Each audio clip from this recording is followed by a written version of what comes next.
Let's first understand. So two things, nominal rate and effective annual rate.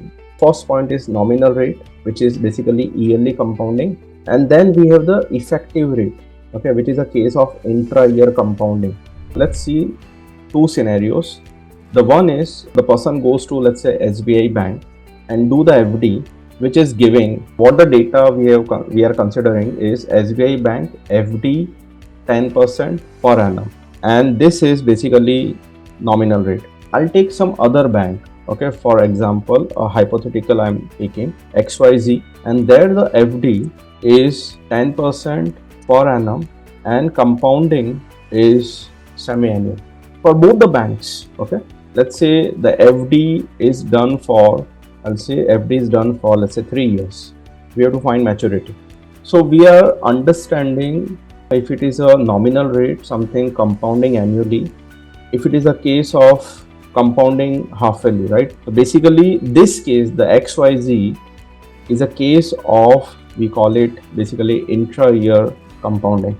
So if it is a case of intra-year compounding, that is within a year, if the compounding happens, the maturity will be different. Okay, but the thing is, more important thing is how we can convert this intra-year compounding into the annual rate.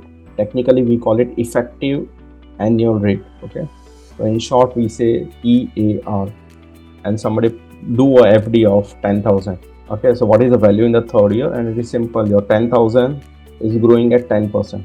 Fine. So next year it will be 10% more. So on 10,000, 10% goes to 1,000.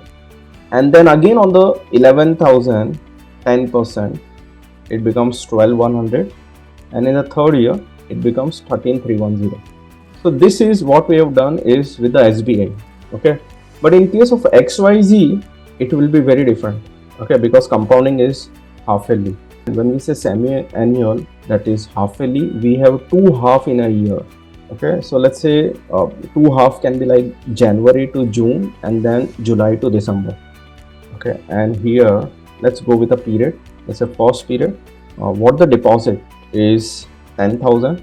Okay, and again, if you see the rate is 10% per annum, right?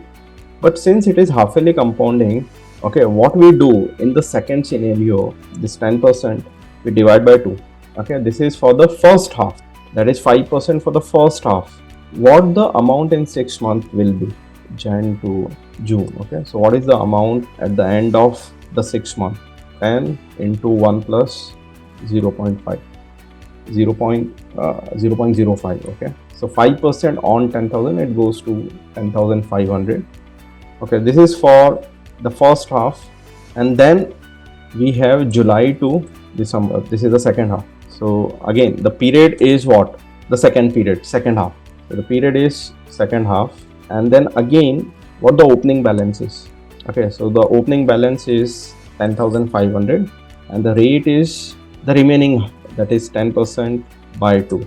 And then what the amount becomes, right? So at the end of first year, or let me put a general word, that is the closing balance, and then again the opening into 1 plus 5%. Now you have to observe one thing. If it is a SBI bank, at the end of first year, it is 11,000. But when it comes to the second scenario, that is XYZ, where the compounding is happening half-yearly, okay, it is not 11,000, rather it is 25 rupees more. Effectively, how much the investor is getting? And that's why the word is effective yield or effective annual rate. Then the third half, right? And the thing is, this closing is the opening. The opening balance rate is 5. Formula is already set. Okay, then comes the fourth period.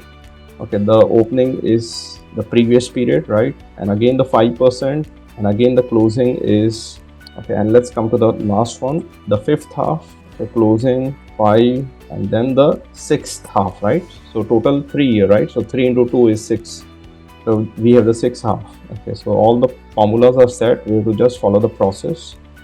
Okay, and what we are getting is 13,400, whereas if it is an annual compounding, it is 13,310.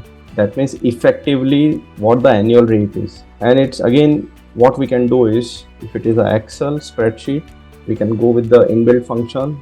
The name says effect, and if the nominal rate is 10%, and compounding is happening half yearly. So you can see the syntax, what the argument says, what the abbreviation is. N per, that is number of period, y means in a year, n per y, right? And it is 2 times in a year, twice. And what our answer will be, of course, at 10% it is 13,310, but when it is a compounding half yearly, it is more, 13,400. That means the rate what we are going to get here will be more than 10%. So it says 10.25. Otherwise, of course, those mathematical formulas are also there. 1 plus rate upon frequency raised to frequency and minus 1. This is the mathematical formula, which is basically your 1 plus 10% by the frequency raised to the frequency and minus 1. So it should be 10.25, right? We are getting the same. So I think the nominal and effective funda is clear. Nominal is compounding yearly, whereas effective is intra-year compounding